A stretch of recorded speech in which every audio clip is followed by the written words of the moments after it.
الحمدللہ والصلاة والسلام علی رسول اللہ رب اشرح لی صدری ویسر لی امری واحلل عقدۃ من لسانی یفقہوا قولی۔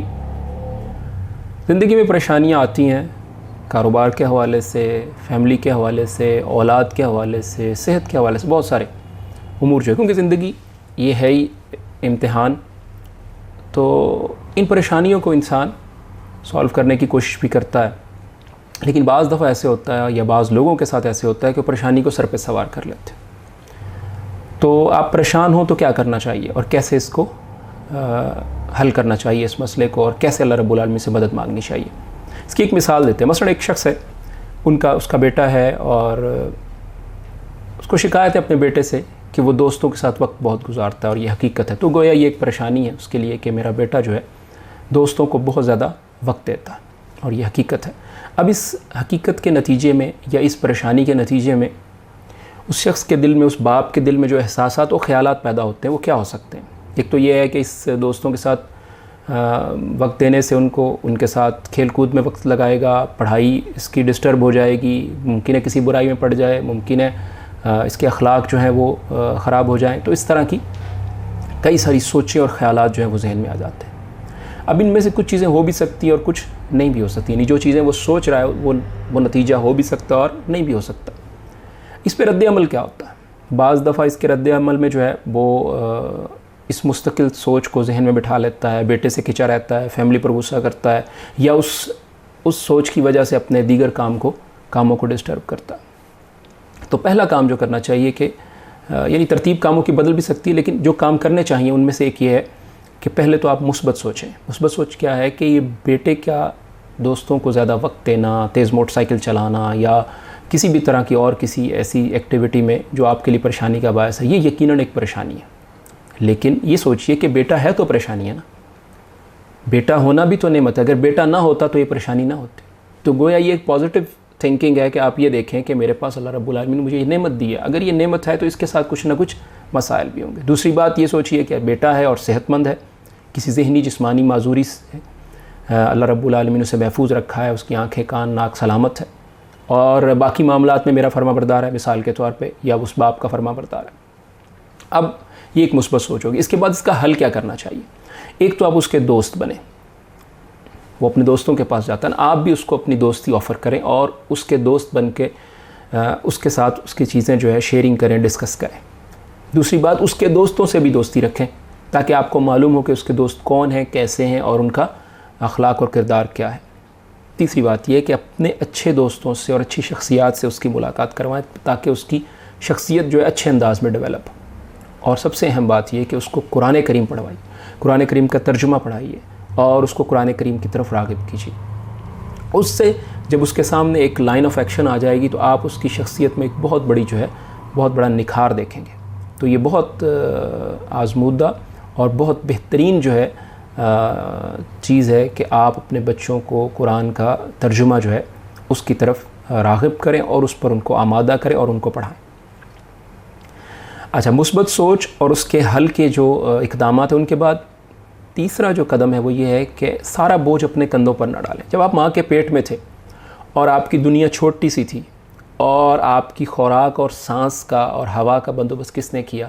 اللہ رب العالمین نے۔ آپ کچھ نہیں کر سکتے تھے۔ آپ باہر آ گئے تو آپ کے پاؤں تو آپ کا وجود بھی نہیں سہار سکتے تھے، تو اللہ رب العالمین نے ایسے شفیق ہاتھوں کا آپ کے لیے بندوبست کر دیا جو آپ کو اٹھائیں بھی، آپ کی نگہداشت بھی کریں، آپ کو خوراک بھی دیں، آپ کا خیال بھی رکھیں، آپ سے محبت بھی کریں۔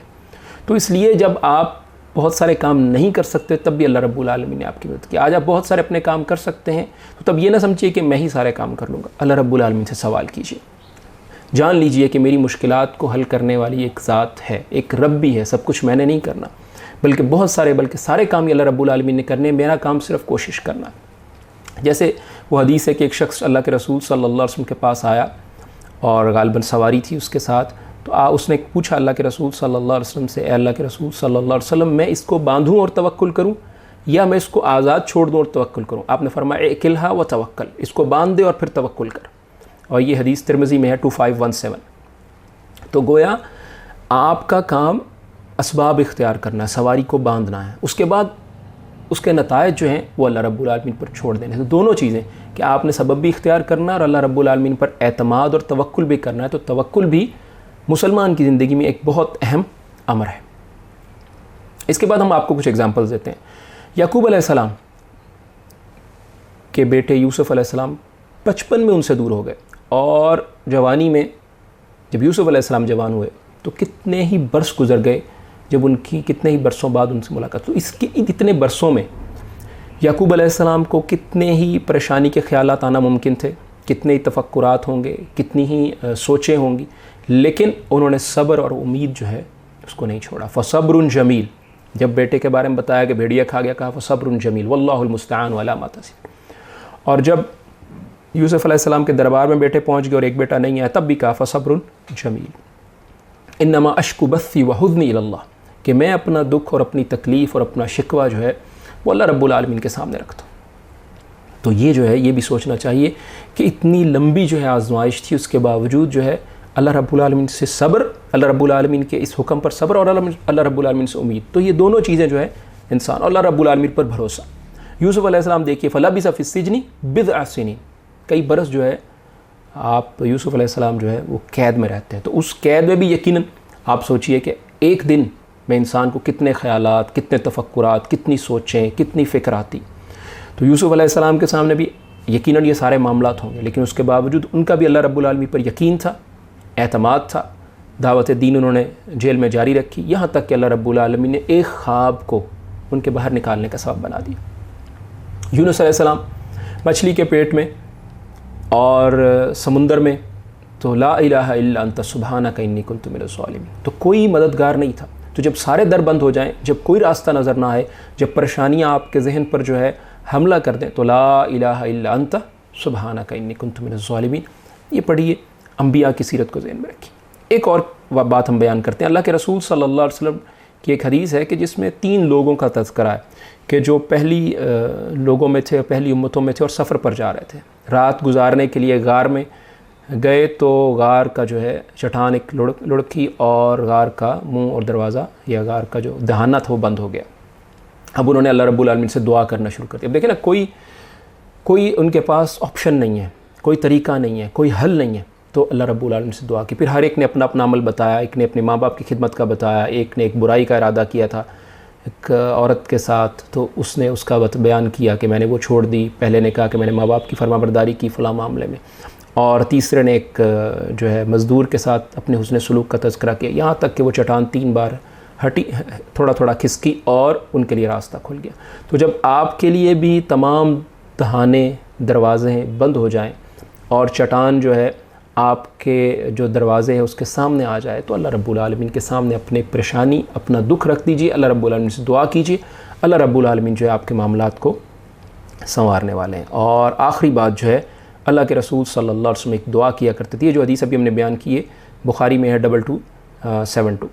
اور اللہ کے رسول صلی اللہ علیہ وسلم ایک دعا کیا کرتے تھے. انس رضی اللہ عنہ کہتے ہیں میں اللہ کے رسول صلی اللہ علیہ وسلم کی خدمت کرتا تھا تو آپ صلی اللہ علیہ وسلم یہ دعا پڑھا کرتے تھے اور میں آپ سے سنتا تھا. اللہم انی اعوذ بک من الہم والحزن والعجز والکسل والبخل والجبن وضلع الدین وغلبۃ الرجال، کہ اللہ میں تیری پناہ مانگتا ہوں غم و علم سے. یعنی ایک ہم ہوتا ہے جو مستقبل کے بارے میں ہوتا ہے کہ مستقبل میں مجھے کوئی پریشانی نہ ہو، کوئی خوف نہ ہو، اور ایک حزن ہوتا ہے جو ماضی میں جو معاملات ہو چکے ہوتے ہیں. تو دونوں سے پناہ مانگی کہ مستقبل اور ماضی کی کسی چیز پر مجھے افسوس اور تاسف نہ ہو.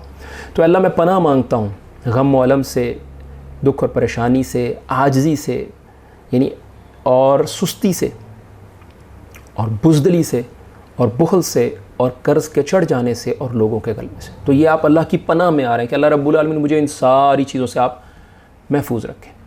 تو جب پریشانی ہو یہ دعا پڑھیے. تو اللہ رب العالمین میری اور آپ کی پریشانیاں دور کرے اور مجھے اور آپ کو اللہ کے رسول صلی اللہ علیہ وسلم کی سنت طریقے کے مطابق جو ہے زندگی گزارنے کی توفیق عطا فرمائے.